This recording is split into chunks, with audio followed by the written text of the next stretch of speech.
Hace muchos años un niño soñaba con ser pintor, pero abandonó su pasión debido a la incomprensión de los adultos frente a sus dibujos. Especialmente uno de una serpiente boa digiriendo un elefante, que los mayores confundían con un sombrero. Los adultos le aconsejaron que dejara de dibujar serpientes y se enfocara en estudiar cosas como geografía, historia, cálculo y gramática. Así, a los 6 años, el niño dejó de pintar, cansado porque los adultos nunca entienden las cosas por su cuenta y es aburrido tener que explicarles siempre. El niño creció y se hizo piloto. Conoció a mucha gente. Si encontraba a alguien que parecía entender más, le enseñaba su dibujo de la serpiente boa. Pero todos veían un sombrero. Así que dejaba de hablarles de la serpiente y las estrellas y hablaba de golf, política y corbatas. El piloto vivió solo, sin nadie con quien hablar de verdad. Pero su vida dio un giro drástico el día en que su avión se accidentó en el desierto del Sahara, lejos de cualquier civilización. Aquel día, preocupado por tener solo agua para 8 días y sintiéndose extremadamente aislado, su sorpresa llega al amanecer cuando un niño despreocupado surge de la nada y le hace una petición simple pero sorprendente. Por favor, píntame un cordero. El piloto intenta dibujar varios corderos, pero ninguno satisface al niño. Uno le parece enfermo, otro un carnero y otro viejo. Agobiado y con prisa por reparar su avión, finalmente dibuja una caja con agujeros y dice que el cordero está dentro. Al niño le encanta este dibujo, exclamando: así es como yo lo quería. Y así es como el piloto conoce el Principito, experiencia que relata en un libro. El piloto tarda en conocer el origen del Principito, ya que este hace más preguntas de las que responde, pero poco a poco, con algunos comentarios sueltos, empieza a entender. Cuando el Principito ve el avión y pregunta inocentemente de qué planeta viene el piloto, este comienza a sospechar que el Principito es de otro planeta. Esta sospecha se confirma cuando el Principito menciona con nostalgia su diminuto planeta, que es apenas más grande que una casa. Por la descripción, el piloto cree que viene del asteroide B612, identificado por un astrónomo turco. El piloto recuerda que al principio nadie tomó en serio al astrónomo por su forma de vestir, pero cuando se vistió de forma occidental por orden de un dictador, su descubrimiento finalmente fue reconocido y aceptado. En el libro, el piloto menciona que detalla el número del asteroide pensando en los adultos, que valoran las cifras sobre lo esencial. Por ejemplo, al conocer a alguien, preguntan por la edad o el ingreso en lugar de intereses o sueños. Igualmente, solo ven la belleza de una casa cuando conocen su valor monetario. En los siguientes días, el piloto conoce más sobre el Principito. El tercer día, el Principito, pensando en el cordero que el piloto había dibujado, pregunta si los corderos comen arbustos. Al saber que sí, menciona que entonces podrían comer baobabs. El piloto pregunta por qué querría que sus corderos coman baobabs, y el Principito explica que en su planeta, como en todos, hay semillas buenas y malas, y que es preciso arrancar de inmediato la hierba dañina, como la del baobab, porque si se deja crecer, se torna imposible de eliminar, llegando a cubrir y perforar el planeta con sus raíces hasta hacerlo estallar. Cuenta que todos los días, tras arreglarse, se dedica a arrancar baobabs antes de que sea demasiado tarde, viendo esto como una tarea importante para cuidar su mundo. Los baobabs pueden interpretarse de la siguiente manera. Imagínate que tu mente es como el mundo del Principito, un lugar donde pueden crecer semillas buenas y malas. Los baobabs pueden representar esos pensamientos o emociones potencialmente destructivos, como el resentimiento, la desesperanza o la tristeza, que pueden empezar siendo pequeños, como las semillas de baobab que apenas germinan, pero si no les prestamos la debida atención, con el tiempo se fortalecen y expanden, afectando cómo vemos el mundo y a nosotros mismos. Así como el Principito arranca los baobabs cuando aún son pequeños para proteger su mundo, nosotros también debemos cuidar nuestra mente de esos pensamientos y emociones destructivos, enfrentándolos antes de que se hagan demasiado grandes. Y enfrentarse a estos baobabs requiere mantenerse alerta y trabajar continuamente en conocernos mejor, reflexionar y, cuando sea necesario, buscar ayuda para manejar esos pensamientos o emociones difíciles. Creo que es importante estar atentos a lo que dejamos crecer en nosotros para prevenir que lo destructivo se apodere de nuestra mente planeta. En el cuarto día, el piloto descubre que el Principito llevaba una vida solitaria y melancólica en su planeta, hallando consuelo en las puestas de sol que podía ver 43 veces simplemente moviendo su silla un poco gracias al tamaño de su mundo. Al quinto día, mientras el piloto intenta arreglar su avión, el Principito pregunta si un cordero comería flores con espinas. Distraído con su trabajo, el piloto responde que sí. El Principito, curioso, pregunta entonces para qué sirven las espinas. Presionado por su deseo de sobrevivir, el piloto responde bruscamente que no sirven para nada. El Principito muestra su desacuerdo y cuando va a preguntar de nuevo, el piloto lo interrumpe diciéndole que está ocupado con asuntos serios. El Principito le reprocha por sonar como los adultos. Recuerda a una persona que solo se preocupaba por los números y nunca valoró una flor, miró una estrella o amó a alguien. Argumenta que entender por qué las flores tienen espinas es importante. Asegura que amar una flor única en medio de un universo lleno de estrellas da alegría y sentido a la vida y que perderla por un cordero sería una gran pérdida, enfatizando la seriedad del asunto. El Principito llora, conmoviendo al piloto, quien, dejando de lado sus preocupaciones prácticas, le promete dibujar un bozal para su cordero y una armadura para su flor. Después, el Principito le cuenta más sobre esta flor única y sobre cómo él terminó en la Tierra. En su planeta, el Principito estaba acostumbrado a flores sencillas que no estorbaban, pero un día nació una flor única que lo cautivó. Esta flor no florecía y moría rápido como las demás. Tardó 10 guías en elegir sus colores y arreglarse pétalo por pétalo. Y finalmente una mañana se mostró esplendorosa al amanecer. El Principito se enamoró de esta flor vanidosa pero dulce, que le exigía atención constante, agua y protección contra el viento. Las demandas y el comportamiento caprichoso de la flor lo confundieron y agobiaron, sobre todo cuando ella quiso un fanal para protegerse del frío, pero fingió venir de otro planeta. Esta mentira inocente hizo que el Principito empezara a dudar de su flor y se sintió desgraciado, así que decidió dejar su planeta. Más tarde admitió ante el piloto que había cometido un error al no valorar la belleza y ternura de la flor, más allá de sus palabras complicadas, y que debió apreciarla por el aroma y la alegría que le brindaba. Antes de irse, el Principito cuidó de su planeta, limpió sus volcanes y eliminó los baobabs, preparándose para no regresar. Al regar la flor por última vez, estuvo a punto de llorar. Al despedirse, la flor se disculpó por su egoísmo, le deseó felicidad, reconoció su amor por él y admitió que ambos habían sido tontos. Le pidió que dejara el fanal, ya que no lo necesitaba más, y le sugirió que se fuera, tratando de ocultar sus lágrimas. En su aventura, el Principito llegó a varios planetas, empezando por uno con un rey. Este rey, viendo al Principito, lo declaró inmediatamente su súbdito, algo que confundió al joven viajero. El rey, encantado de tener a quien gobernar, quiso mostrar su autoridad. Por ejemplo, intentó primero prohibir al Principito bostezar, pero cuando el niño le explicó su cansancio, cambió de idea y le ordenó bostezar, queriendo mantener su autoridad. El rey era bueno y creía firmemente en dar órdenes realistas, argumentando que sería un error suyo pedirle a alguien algo que no puede dar, como exigir a un general que se transforme en ave. El Principito se preguntaba quién sería gobernado por el rey en un planeta tan pequeño, pero este afirmó que tenía poder sobre todos los planetas y las estrellas. Extrañando su hogar y sintiéndose triste, el Principito le pidió al rey que hiciera ponerse al sol. El rey aceptó, pero solo cuando las condiciones fueran las adecuadas, prometiéndole que a las 7:40 vería cómo el sol obedecía sus órdenes. El Principito, frustrado por no poder ver la puesta de sol, decidió marcharse. Al irse, el rey lo nombró su embajador para no admitir que lo estaba desobedeciendo. El Principito se fue pensando en lo raras que son las personas adultas. El rey sirve para mostrarnos cómo algunas personas adultas se obsesionan con el poder y el control sobre los demás. Este personaje parece creer que ser superior y mandar a otros es lo más importante, pero esta actitud lo mantiene solo. Cuando el Principito llega a su planeta, en vez de intentar conocerlo y formar una amistad estando tan solo, el rey lo trata como un súbdito más e intenta ordenarle qué hacer desde el principio. Y este comportamiento del rey nos enseña una lección importante sobre las relaciones humanas. En una dinámica donde uno manda y el otro solo sigue órdenes, no puede haber una conexión real. La verdadera amistad y el amor se construyen en la igualdad, donde ambas partes se escuchan y respetan. No hay espacio para la autenticidad si una persona intenta imponer su voluntad sobre la otra, porque eso no deja lugar para la libertad ni para ser uno mismo. Lo triste de actuar como el rey es que, al final, ese tipo de actitudes alejan a las personas. Quienes solo buscan poder o control suelen perderse de lo realmente valioso de la vida, como son las relaciones genuinas con los demás. En su segunda parada, el Principito conoció a un vanidoso que creyó que el Principito era un admirador más, pues los vanidosos piensan que todos lo son. El vanidoso, usando un sombrero extraño, le pidió al Principito que aplaudiera como saludo. Al principio, el Principito se entretuvo aplaudiendo, pero pronto se aburrió. Cuando intentó cambiar de juego, el vanidoso, que solo quería halagos, lo ignoró y le pidió admiración por ser el más bello y el mejor en todo. El Principito, algo confundido, accedió, aunque se preguntó cuál era el sentido. Después se marchó, reflexionando sobre lo extrañas que son las personas mayores. Podemos ver al vanidoso como aquellas personas adultas que están tan obsesionadas por ser admiradas que terminan alejándose de conexiones genuinas. Este personaje quiere que todo el mundo lo mire, lo admire y le aplauda. Cuando el Principito llega, el vanidoso no ve a un amigo potencial, sino a alguien que pueda admirarlo y hacerlo sentir importante. Y esta actitud hace que pierda de vista lo que realmente importa: el compartir, el escuchar y conocer al otro, y el construir relaciones fundamentales en el respeto mutuo y el interés genuino. Incluso cuando el Principito sugiere cambiar de juego, el vanidoso solo piensa en cómo hacer para que lo sigan admirando. Y esta manera de ser lo lleva inevitablemente a la soledad, porque una relación auténtica requiere de dar y recibir, de escuchar y ser escuchado. El tercer planeta tenía solo a un bebedor. La visita fue corta porque el Principito se sintió muy triste. Vio al hombre rodeado de botellas, algunas vacías y otras llenas, y le preguntó qué hacía. El hombre respondió tristemente que bebía para olvidar. El Principito le preguntó qué quería olvidar, y el hombre dijo que bebía para olvidar la vergüenza de beber. Tras esta confesión, el hombre se encerró en silencio. Desconcertado, el Principito se alejó, reflexionando sobre la extrañeza de los adultos. Pudiéramos ver al bebedor como a aquellos que buscan huir de sus problemas con acciones que solo los agravan. Está en un ciclo donde intenta olvidar la vergüenza, haciendo lo mismo que causa esa vergüenza,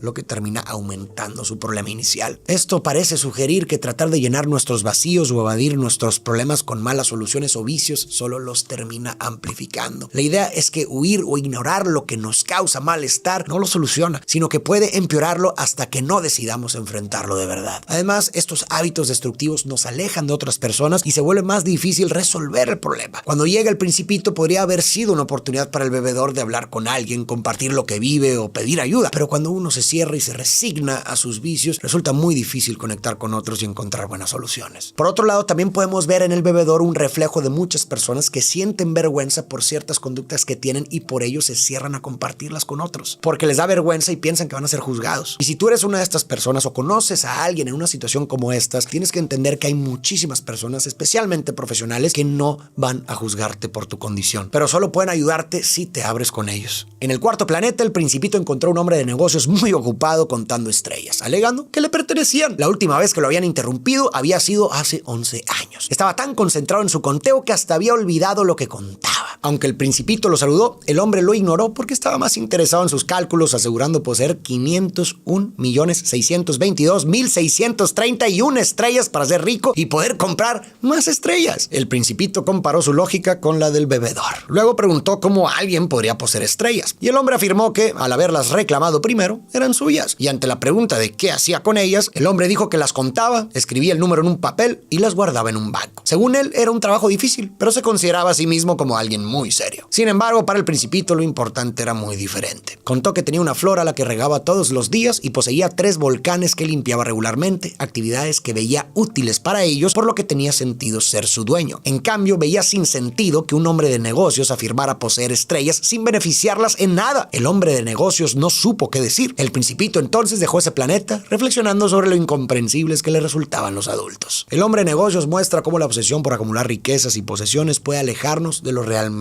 importante, de cosas simples pero hermosas de la vida, como disfrutar el presente y compartir con otros. Tan pegado está a sus números que ni siquiera ve al Principito cuando llega. Para él solo cuenta tener más y más, sin importar realmente qué posee y si el hecho de poseerlo sirve para algo. El Principito encuentra esto absurdo porque para él lo valioso es hacer cosas que beneficien a otros, no solo acumular por acumular. Y la enseñanza parece ser la siguiente: al obsesionarnos con el tener, terminamos por perder. Perdemos el presente y perdemos a nuestra gente, quedándonos solos e infelices. El Principito llegó al quinto planeta, el más chico de todos, habitado solo por un farolero y su farol. Le llamó la atención por qué alguien encendería y apagaría un farol donde no vive nadie. Sin embargo, pensó que, aunque parecía absurdo, era menos absurdo que lo que hacían los demás personajes. Consideró que encender el farol era como hacer brillar una estrella o florecer una flor, y apagarlo permitía su descanso, viendo esta tarea como bella y útil. Al hablar con el farolero, el Principito vio que su labor se había vuelto agotadora porque su planeta giraba más rápido año con año y ahora daba una vuelta cada minuto, forzándolo a encender y apagar el farol sin parar. Atrapado en su rutina, el farolero solo deseaba descansar. El Principito, queriendo ayudar basado en su experiencia persiguiendo atardeceres, sugirió perseguir el sol y descansar cuando quisiera, pero el farolero solo anhelaba dormir. El Principito entonces siguió su camino, pensando en que el farolero era el único personaje sensato porque se preocupaba por algo más allá de sí mismo. El farolero es un personaje con el que muchos de nosotros podemos identificarnos fácilmente. Está atrapado en una rutina, repitiendo las mismas tareas cada día sin cuestionarse el por qué, simplemente sigue las reglas. Su trabajo refleja la monotonía de la vida adulta y cómo las tareas repetitivas y mecánicas dejan poco espacio para la satisfacción personal. Desde este lente, este personaje nos invita a pensar en la importancia de cuestionar nuestras rutinas y buscar, siempre que sea posible, un equilibrio para una vida más plena. Por otro lado, el farolero también sirve para mostrar la dura realidad de la clase trabajadora actual, presionados por un entorno laboral en constante cambio y obligados a asumir cada vez más trabajo para sobrevivir. El farolero le cuenta al Principito cómo, pese a que antes tenía tiempo entre tarea y tarea, ahora su planeta gira tan rápido que apenas descansa. Sin embargo, a pesar de estos cambios, las condiciones de su trabajo no se ajustan para permitirle más descanso. Los trabajadores de hoy también se encuentran atrapados en un ciclo de trabajar más sin mejoras en sus salarios, beneficios o calidad de vida. En el sexto planeta, el Principito encontró un geógrafo anciano ocupado en sus escritos. El Principito descubrió que el geógrafo se encarga de registrar la ubicación de mares, ríos, ciudades, montañas y desiertos. Al mirar alrededor, el Principito, impresionado por la majestuosidad del planeta, preguntó si había océanos y montañas. El geógrafo, sin embargo, dijo que no podía saberlo, ya que no es explorador ni tiene exploradores que le informen. Explicó que su trabajo depende de lo que le reportan los exploradores y que verifica esos datos para asegurar su precisión, ya que la exactitud y permanencia de sus datos es clave. El geógrafo, emocionado, pidió al Principito detalles sobre su planeta para anotarlos, pero al oír sobre la flor, la desestimó por ser efímera, ya que solo anota cosas duraderas como montañas y ríos. Esto inquietó al Principito, quien empezó a extrañar su planeta y su flor. Aún así, se sintió motivado a visitar la Tierra cuando el geógrafo se lo sugirió, llevando siempre a su flor en el pensamiento. El geógrafo cree saber mucho de ríos, montañas y lagos, pero su conocimiento es bastante superficial porque nunca ha salido a explorar por sí mismo. Todo lo que sabe se lo han contado otros. Por eso, cuando desestima la flor del Principito solo porque no es duradera, solo muestra que no entiende nada sobre ella. Esto nos dice que para conocer algo de verdad, tenemos que experimentarlo. No basta con solo escuchar o leer. Este personaje entonces parece representar a aquellos que viven indirectamente a través de historias ajenas, sin experimentar las suyas. Y el mensaje es animarnos a salir, conocer y explorar por nosotros mismos, para entender realmente el mundo y conectar de verdad con lo que nos rodea. La Tierra es un lugar complejo y diverso, con cientos de reyes, miles de geógrafos, millones de hombres de negocios, borrachos y vanidosos, sumando alrededor de 2.000 millones de adultos. El Principito aterrizó en el desierto africano. Sin hallar a nadie, se encontró con una serpiente que le explicó sobre la soledad del desierto y lo grande que es la Tierra. La serpiente, curiosa, le preguntó por qué estaba allí, y el Principito mencionó que tenía problemas con una flor. El Principito se sintió solo en el desierto y preguntó por la gente. La serpiente le explicó que uno puede sentirse solo tanto en el desierto como rodeado de gente. Al notar que la serpiente no tenía piernas y parecía débil, el Principito dudó de su poder. Sin embargo, la serpiente le indicó de manera enigmática que tiene el poder de enviar de vuelta a su origen a quien toque, sugiriendo que podría ayudar al Principito a regresar a su planeta si algún día lo extraña. El Principito cruzó el desierto y escaló una montaña alta con la esperanza de ver el planeta entero y a sus habitantes desde la cumbre. Sin embargo, solo encontró picos afilados y el eco de su propio "buenos días".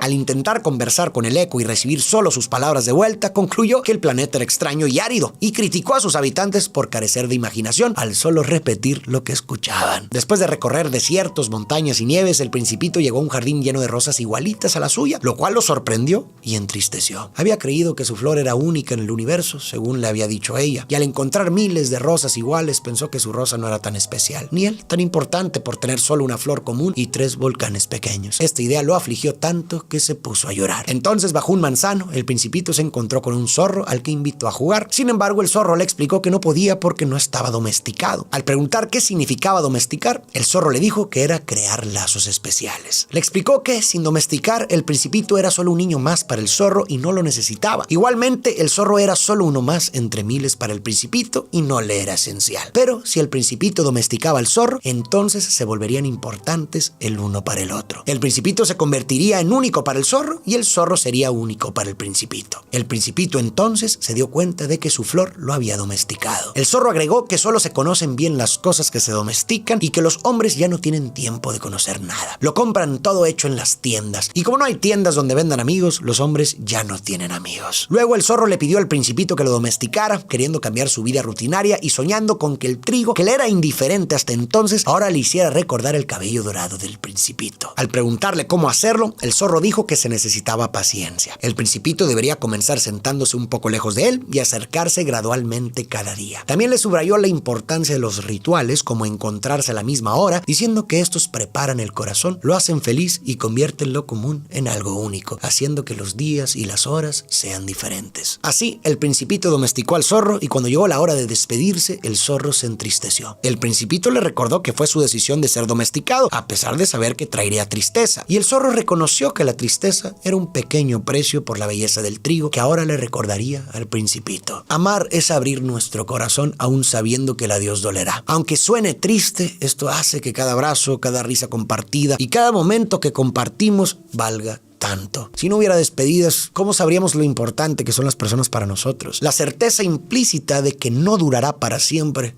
es lo que nos hace apreciar cada momento juntos. En este sentido, el luto es la base sobre la que las relaciones florecen. Despedirse duele, sí, pero el amor no se va, cambia. Es fascinante ver cómo lo cotidiano adquiere un nuevo sentido. Cosas sencillas como una canción, un lugar, una estrella o el trigo se vuelven especiales porque nos recuerdan a esa persona amada. Esos recuerdos mantienen viva nuestra conexión con quien amamos y colorean nuestra vida, incluso en su ausencia. El zorro nos anima a amar a pesar del dolor que pueda venir, porque la verdadera tragedia sería no haber experimentado nunca la felicidad y el significado que el amor da a nuestra vida. Luego, el zorro sugirió que el Principito volviera al jardín de rosas para entender que su flor era única. Al observarlas, el Principito notó que, a pesar de su belleza, no eran especiales como la suya. No tenían a nadie que las cuidara, ni ellas habían cuidado de nadie. Entendió que su rosa era única para él porque había dedicado tiempo y cuidado en ella. El Principito entonces fue a despedirse del zorro y este le reveló su secreto. Se ve bien solo con el corazón, porque lo esencial es invisible a los ojos. El zorro zorro le explicó que su rosa era única porque le dedicó tiempo. La gente olvida esto, pero el Principito debe recordar siempre que es responsable de lo que ha domesticado como su rosa. El Principito repitió lo que el zorro le dijo para no olvidarlo. A simple vista, la flor del Principito es como cualquier otra, pero si mira más allá puede ver que su flor es única por el tiempo, el cariño y el cuidado que él le ha dedicado. Lo esencial es invisible a los ojos. El zorro le enseña al Principito que cuando realmente nos tomamos el tiempo para conocer a alguien, cuando nos preocupamos activamente por su bienestar y crecimiento, porque eso es cuidar, y cuando nos hacemos responsables del bienestar y de satisfacer las necesidades de esa persona, es cuando esa persona se vuelve especial para nosotros. Pero aquí está el reto: dedicar tiempo, tener paciencia y comprometerse con alguien no es algo que hacemos muy a menudo en estos días. Queremos todo rápido y nos impacientamos fácilmente, pero el zorro le enseña al Principito y a nosotros que las relaciones significativas, esas que realmente nos hacen felices y dan sentido a la vida, necesitan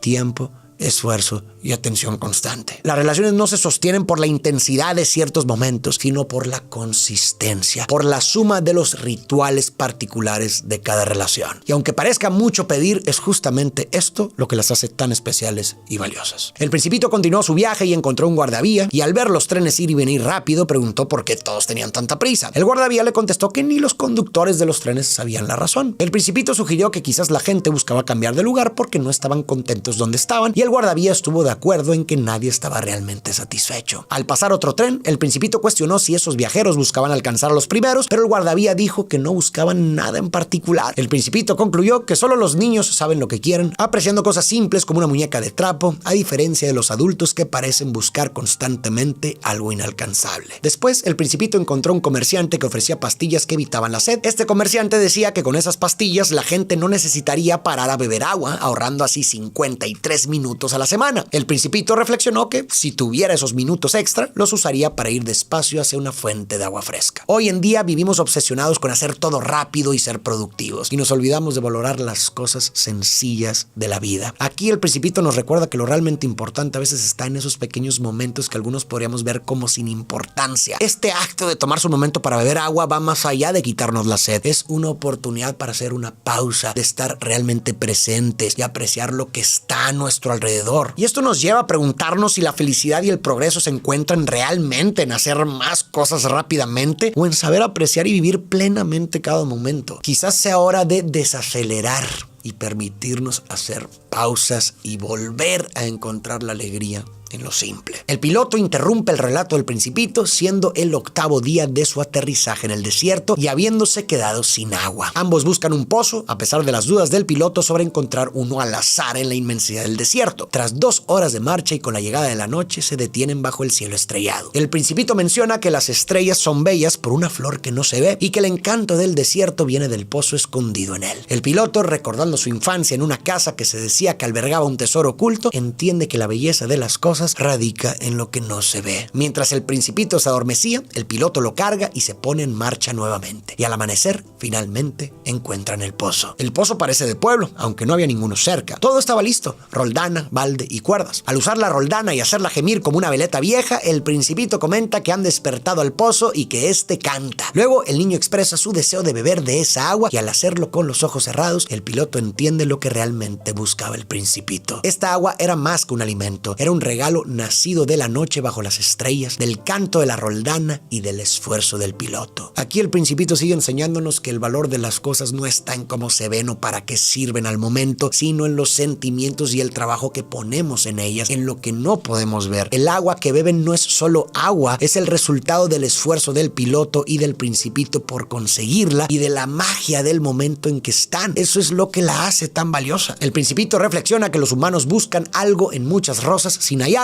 pero podrían encontrarlo en una sola rosa o en un poco de agua, pero los ojos son ciegos. Hay que buscar con el corazón. Luego recuerda al piloto su promesa de dibujar un bozal para su cordero, ya que se siente responsable de su flor y debe cuidar de ella. El piloto cumple y dibuja el bozal. Después, el Principito le dice al piloto que vuelva a su avión y regrese al día siguiente. Aunque el piloto sigue las instrucciones, se siente preocupado, recordando al zorro: dejarse domesticar conlleva el riesgo de llorar un poco. Tras reparar su avión, el piloto regresa y encuentra al Principito sobre un muro, hablando aparentemente solo sobre una reunión esa noche y la eficacia de un veneno. Al acercarse, ve que el Principito está con una serpiente. Cuando el piloto intenta atacarla, la serpiente se escapa. El piloto carga al Principito, notando su palidez y el temblor de su cuerpo, similar al de un pájaro herido. El Principito expresa su alegría por la reparación del avión y le dice al piloto que esa noche él también volverá a su planeta, aunque su viaje será más largo y difícil. El piloto abraza al Principito e intenta reconfortarlo, recordándole que tiene a su cordero y el bozal. El Principito sonríe melancólicamente con la mirada distante, lo que llena al piloto de miedo por la posibilidad de perder su risa, tan esencial para él como el agua en el desierto. El piloto le cuenta que esa noche es el aniversario de su llegada a la Tierra y que su estrella aparecerá sobre el lugar donde aterrizó. Le recuerda que lo esencial es invisible a los ojos y le ofrece un consuelo. Al ver las estrellas y pensar en el Principito sonriendo desde una de ellas, será como si todas las estrellas rieran, permitiéndole al piloto oír su risa cada vez que mire el cielo nocturno. El Principito le pide al piloto que no lo siga, explicando que podría parecer que sufre o incluso que muere, pero el piloto se niega a dejarlo solo, preocupado por la serpiente. El Principito intenta tranquilizarlo, diciendo que las serpientes no son tan peligrosas tras la primera mordida. Por la noche, el Principito se aleja decidido y el piloto lo alcanza. El niño lo toma de la mano y le explica que aunque parezca que ha muerto, no será así. Le aclara que su planeta está lejos y su cuerpo es demasiado pesado para el viaje, describiéndolo como deshacerse de una cáscara vieja. En breve, el Principito, llorando, le dice al piloto que ha llegado el momento de irse y pide estar solo. Se sienta en el suelo, mostrando miedo, y el piloto se sienta a su lado. En un momento,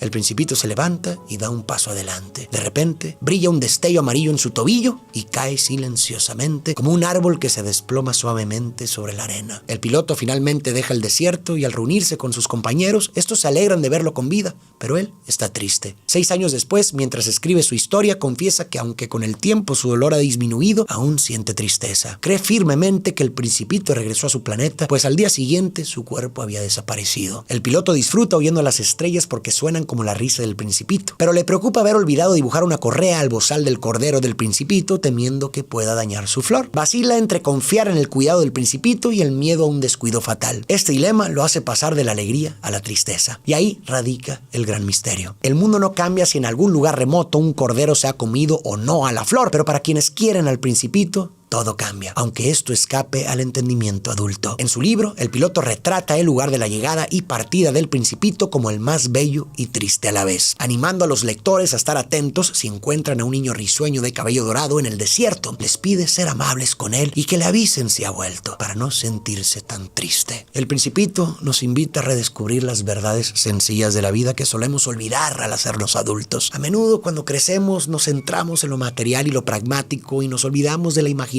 los sentimientos profundos y la capacidad de asombrarnos con lo que parece ordinario. Los adultos de la historia están tan atrapados en sus mundos pequeños que no representan más que sus perspectivas reducidas y sus preocupaciones cotidianas, que ya no pueden ver lo invisible para los ojos. Solo ven números, títulos y posesiones, perdiendo de vista lo esencial. En contraste, los niños como el Principito son curiosos, les gusta explorar y usar su imaginación. Ellos sí pueden ver la verdadera belleza de las cosas y valoran más el amor y la amistad por encima de lo superficial. Aún así, a través del piloto, la historia nos muestra que nunca es tarde para ver el mundo con el corazón otra vez. El encuentro del piloto con el Principito le ayudó a recuperar esa manera de ver, y nuestro encuentro con esta historia también puede hacer lo mismo. El final nos pone a prueba. ¿El Principito murió por la mordedura de la serpiente? ¿O volvió a su planeta gracias a su poder? Aunque parece que muere, la serpiente asegura que envía a quien toca de vuelta a su origen. Para los humanos y los animales eso sería morir, pero el Principito no es de la Tierra. Esto nos invita a imaginar y creer más allá de lo visible. El piloto cree firmemente que el Principito regresó con su flor, y quizás como él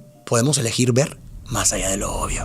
Si quieres que relate y reflexione sobre tu historia favorita o responda a dudas o comentarios, puedes volverte miembro del canal dando clic aquí abajo donde dice unirse. Esto te dará acceso a muchos beneficios exclusivos, además de que estarás apoyando inmensamente el canal. Si quieres ver más relatos, reflexiones e interpretaciones de historias, puedes darte una vuelta por el canal. Si buscas un poco, tal vez encuentres tu historia favorita. Y por si no lo sabías, tengo 3 libros publicados que puedes pedir desde cualquier parte del mundo. Aquí abajo te dejo la liga. Muchas gracias por tu apoyo. Nos vemos en el próximo video.